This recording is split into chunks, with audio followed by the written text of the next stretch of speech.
Hey everyone, you didn't click this because you were curious.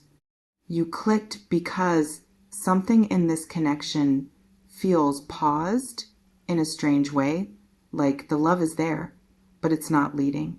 Power is, strength is, control, stability, self-mastery. And part of you is wondering why intimacy feels like it's waiting in the background. There's an energy around you right now that doesn't rush toward romance. It consolidates first. It steadies itself. It's the kind of energy that asks, who am I becoming? Before it asks, who am I loving? And that can feel confusing when your heart is already open. You may have noticed this dynamic between you and them, a sense that both of you are standing in your own lanes, focused on growth, direction, structure. Almost like two people building foundations separately, aware of each other, but not merging yet. Not because the connection is weak, but because something deeper is being established first. This kind of connection often carries hidden feelings that don't express themselves easily. Not through emotional overflow or dramatic gestures, but through restraint, through discipline, through an unspoken understanding that love without inner strength can become unstable, and neither of you wants that. You might feel moments of emotional closeness followed by distance. Not coldness, distance with purpose. Time where the bond feels mentally intense, thoughtful, observant.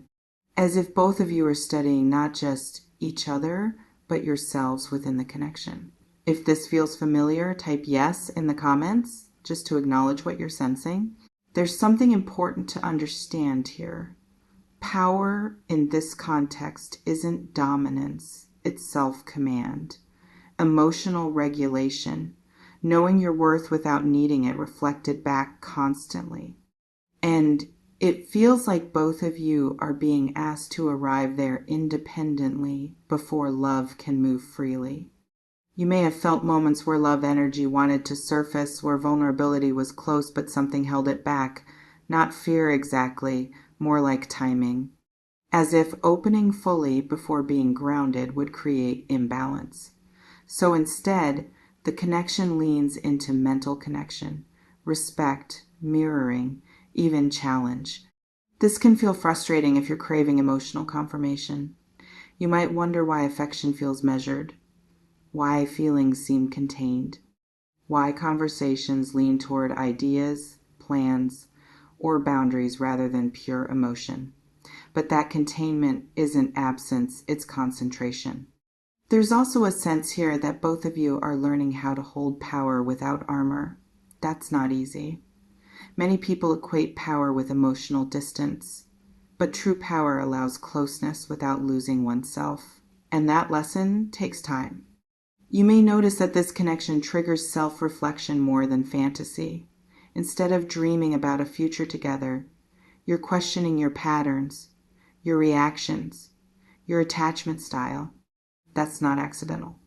This connection seems to activate clarity before comfort. Hidden feelings often show up here as restraint rather than pursuit, as consistency rather than promises, as respect for boundaries rather than pressure. And that can be hard to read if you're used to love announcing itself loudly. If you felt unsure whether this is love or simply alignment and growth, you're not wrong to question it. The line can feel thin, but the emotional depth here isn't missing, it's just not leading yet. There's also an invitation here for you to examine your relationship with control. Not control over others, but over outcomes. You might be learning that forcing emotional progression creates resistance, while allowing space creates trust. That's a different kind of manifestation, one rooted in patience. You may sense that both of you are becoming more selective, less reactive, less willing to collapse into connection just to feel close. That selectivity can look like distance, but it's actually discernment, sharpening. If you feel ready to see this connection clearly without rushing it into a label, comment clarity, this phase can feel heavy mentally. There's a lot of thinking, weighing, observing, You may replay conversations, noticing what wasn't said as much as what was. That's because this bond communicates through implication more than declaration right now. An in-person conversation may feel important here, not necessarily to define the relationship, but to feel the energy without filters, to sense presence. Sometimes power aligns through silence shared in the same space, not through emotional speeches. There's also something here about balance. Neither of you wants to lose leverage by loving first. And that doesn't mean manipulation. It means self-protection born from experience. Perhaps both of you have loved deeply before without stability, and you're not willing to repeat that pattern. This is where self-worth becomes central. Love that follows power tends to be more equal, less desperate, less performative. You may be realizing that being chosen feels different when you've already chosen yourself. Manifestation here isn't about attracting the other person. It's about aligning with the version of you that doesn't abandon their center for connection. That alignment naturally shifts dynamics, sometimes without words. You might notice that as you step into your own authority, the connection responds differently, less push and pull, more mutual recognition. That's often a sign that both people are operating from strength rather than need. But here's the truth that's easy to miss. Love that comes after power tends to be quieter but deeper. It doesn't rush because it doesn't need to prove itself. It unfolds when both people feel steady enough to receive it fully.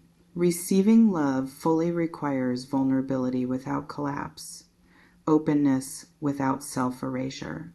And that's something both of you may still be integrating.